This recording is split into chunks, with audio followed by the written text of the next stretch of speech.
afternoon and thanks for tuning in. This is Baina Media News coming to you live from our news hub right here at Medina Atomic Junction, Penab House. My name is Hindatu Mohammed. Coming up this afternoon.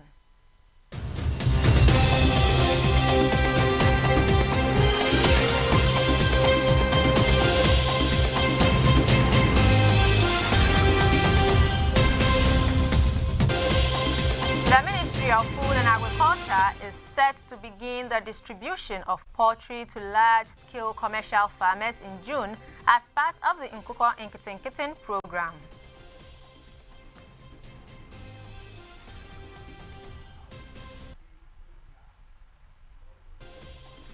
In business, Ghana's reference rate for May 2026 has edged down marginally to 10.03% from 10.06% in April.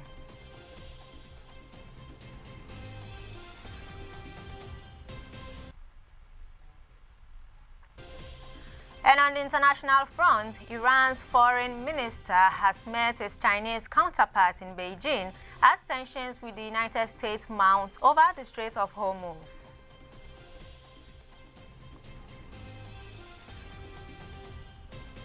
These and many other stories coming up shortly.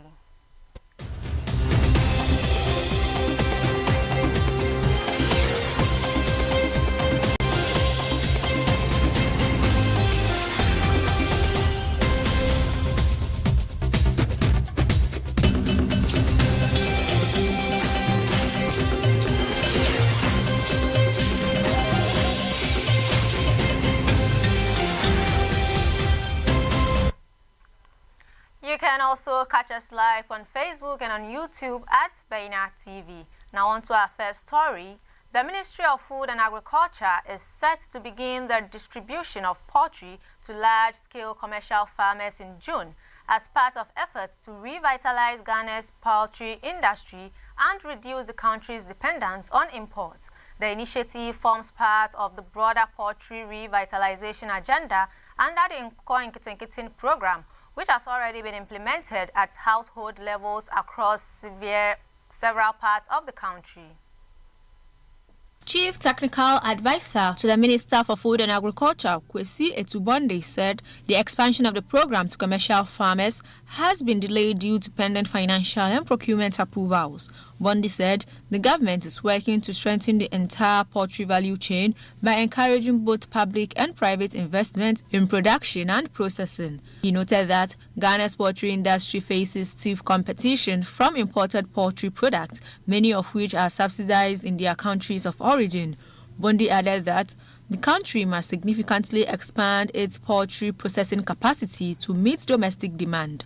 That one was the household one, which is the Nkukor Nketenketen. That's why they are complaining. In terms of timeline, we wanted to go fast, but it's like now we've put in the, should I say, requisition for fund for Ministry of Finance, and there is some now layer of authorization, commitment authorization. So we are waiting for the commitment authorization. So given our access, maybe by June we'll hit the grants running. Meanwhile, the Chief Executive Officer of Agri Impact Group Limited, Dr. Daniel Fahini Akwei, stressed the need for a comprehensive poultry master plan to address critical challenges along the value chain.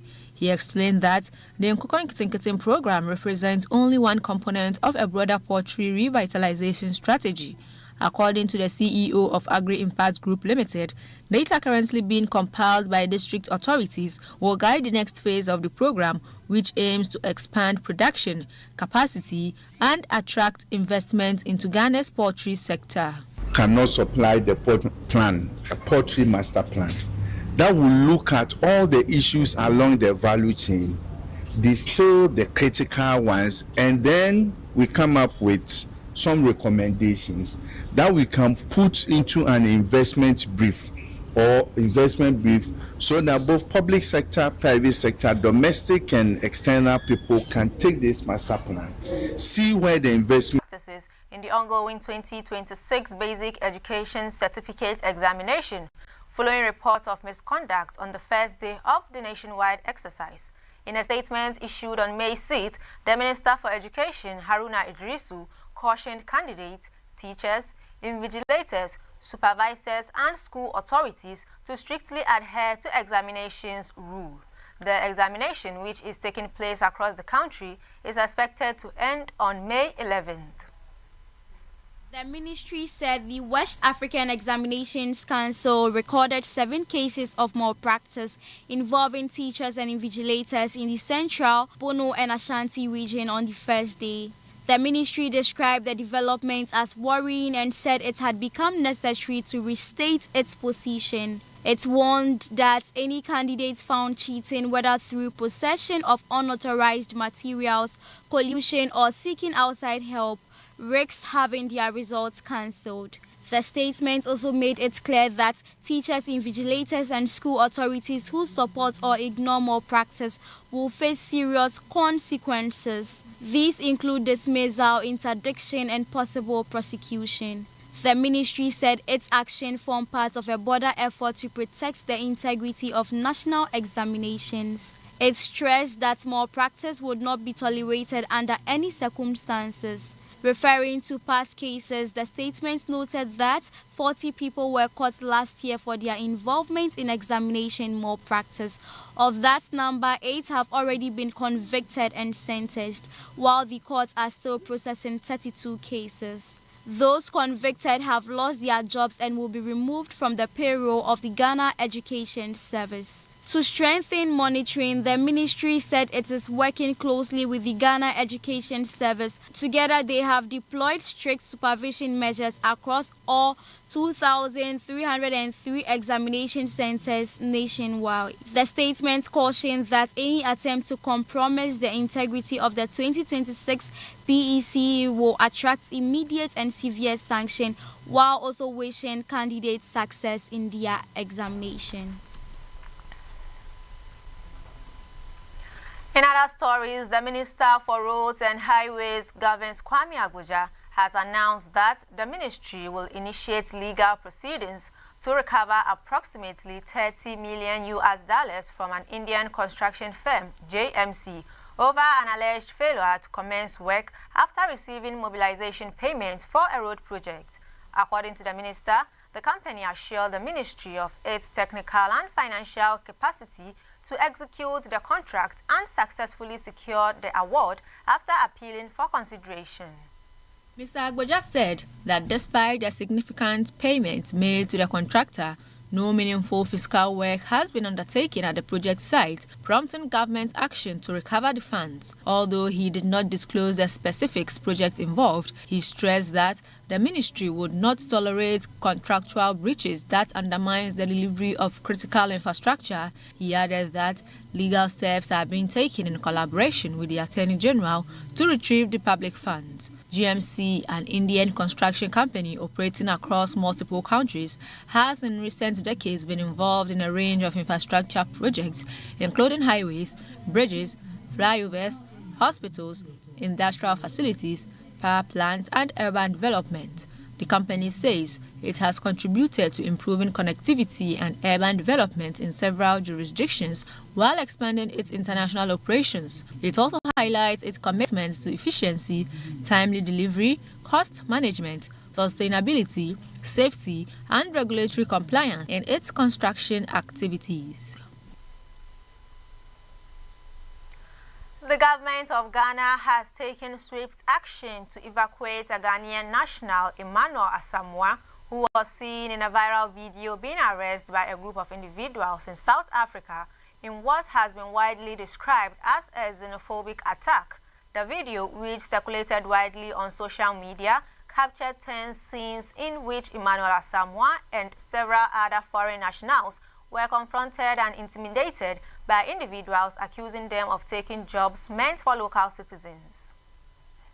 The footage sparked outrage among many Ghanaians both at home and abroad, reigniting concerns about the safety and welfare of Ghanaian nationals living in other African countries. The incidents reflect a broader pattern of xenophobic tensions that have periodically surfaced in parts of South Africa, often driven by economic pressure and high unemployment. In this case, the attackers reportedly directed their anger at foreign nationals, blaming them for limiting job opportunities for locals. In response, officials at the Ministry of Foreign Affairs moved swiftly to ensure the safety of Emmanuel Asamoah. Addressing the media, the coordinating director in charge of politics successfully facilitated his return to Ghana under the instructions of the minister. Emmanuel Asamoah has been relocated to Ghana to ensure that he is in a safe space. Mr. Agyemang reiterated that the protection of Ghanaian citizens abroad remains a top priority, particularly in situations where their safety is threatened. And with this story, we're going for a quick break. When we return, we will present international business and sports.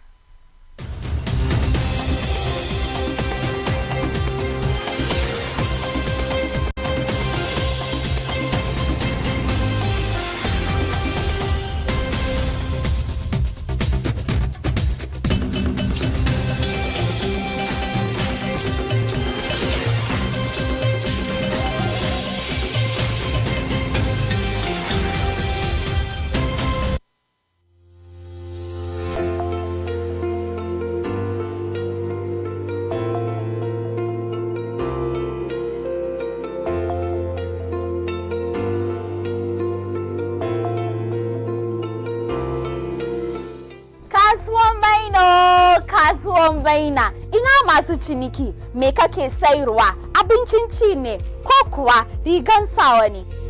Kasuwan Baina is here to take your business to the next level and then give your business the spotlight it needs. It doesn't matter where you are. Call us, Kasuwan Baina, we will come. So take this number 053-948-7757. Let's take your business to the next level. Kasuwan Baina, let's go together.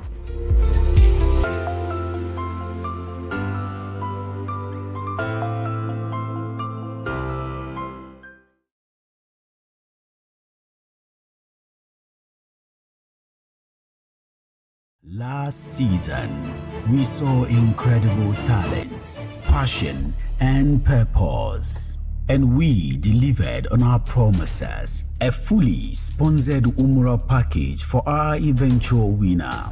Now is your turn to stand the chance of winning a fully sponsored Umrah package, capacity building opportunities, and cash prizes. The Ummah Show Season 2 is here.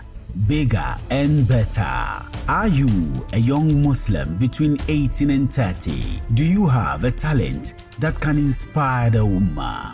Then this is your moment. Apply now at ummah.bainamultimedia.com. Call 0539-467757 for further inquiries. Don't just watch it, be part of it. The Ummah Show. Definitely different. Allahu Akbar, Allahu Akbar.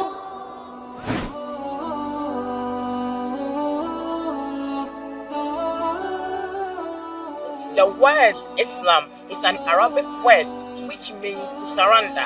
As a Muslim, you surrender yourself to the Almighty Allah, your Creator. To do that, we need to understand the concept of Islam. Baina TV comes your way with the most educative and informative Islamic program, Understanding Islam. On this show, we answer all the questions regarding Islam, the do's and the don'ts of the Sharia, and many others.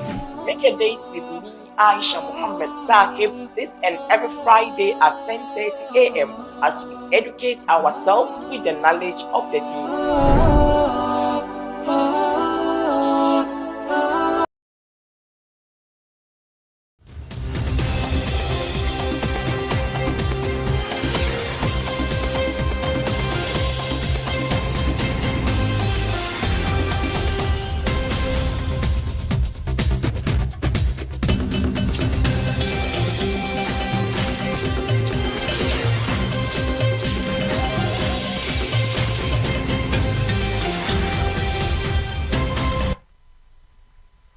Welcome back and thanks for staying. If you just tuned in, this is Baina Midday News. Now on to some business stories.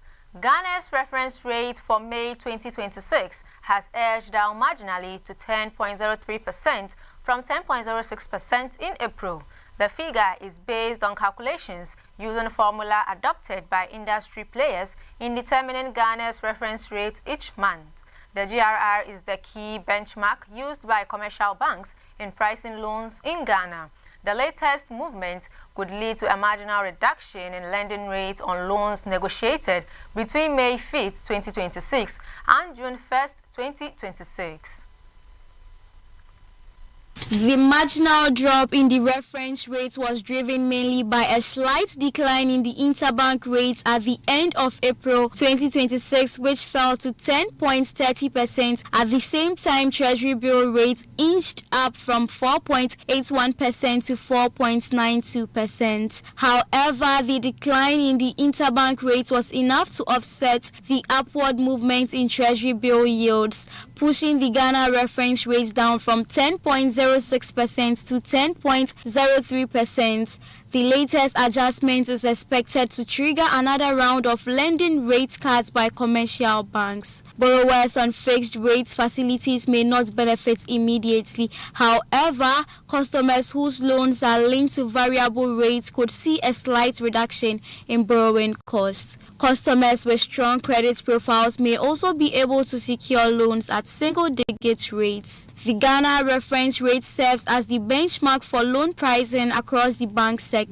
The latest decline comes at a time when businesses continue to face tight credit conditions, largely due to liquidity management measures aimed at controlling inflation and stabilizing the economy. The GRR has been on a downward path in recent months. It fell from 15.58% in January to 14.58% in February, then to 11.71% in March 2026 before declining further to 10.06% in April. In December 2025, the rate dropped to 15.9% following a 350 base points cut in the policy rate to 18% alongside a slight decline in Treasury bill rates. In November 2025, however, the GRR rose slightly to 17.96% from 17.86%, driven by increase in Treasury bill and interbank rates. Overall, the rates tended lower through 2025, falling from 29.72% in January to 19.67% by August. The Ghana reference rate was introduced in 2017 by the Bank of Ghana in collaboration with the Ghana Association of Banks as a transparent benchmark for determining lending rates. It replaced the previous base rate model to promote consistency and fairness in loan pricing. Now on to some stories beyond our borders. Iran's Foreign Minister Abbas Araghchi has met his Chinese counterpart Wang Yi in Beijing as tensions with the United States mount over the Strait of Hormuz. Araghchi's visit on Wednesday comes a week before U.S. President Donald Trump visits Beijing for a summit with President Xi Jinping on May 14th and 15th. During the meeting, Araghchi said that China is a close friend of Iran and that bilateral cooperation will even become stronger under current circumstances, the Iranian Student News Agency reported. One called for Iran and the U.S. to reopen the strait as soon as possible, according to a foreign ministry statement. Araghchi's visit to Beijing marks his first visit to China, a close ally of Tehran since the war began on February 28. Araghchi had spoken with Wang by telephone at least 3 times following the breakout of hostilities. Iran had 3 main points it wanted to get across to Beijing during the meeting: its position on the war, reaffirming its ties with China ahead of Trump's arrival, and securing continued economic and diplomatic support. The meeting is also an opportunity for Iran to say it appreciates China's role in trying to end the war and that it wants a fair and comprehensive agreement with the United States, especially since Trump administration has been pressuring Beijing to influence Iran to open the Strait of Hormuz. While China has been critical of the U.S.'s naval blockade of Iranian ports, it is increasingly frustrated with its continued closure of the Strait of Hormuz.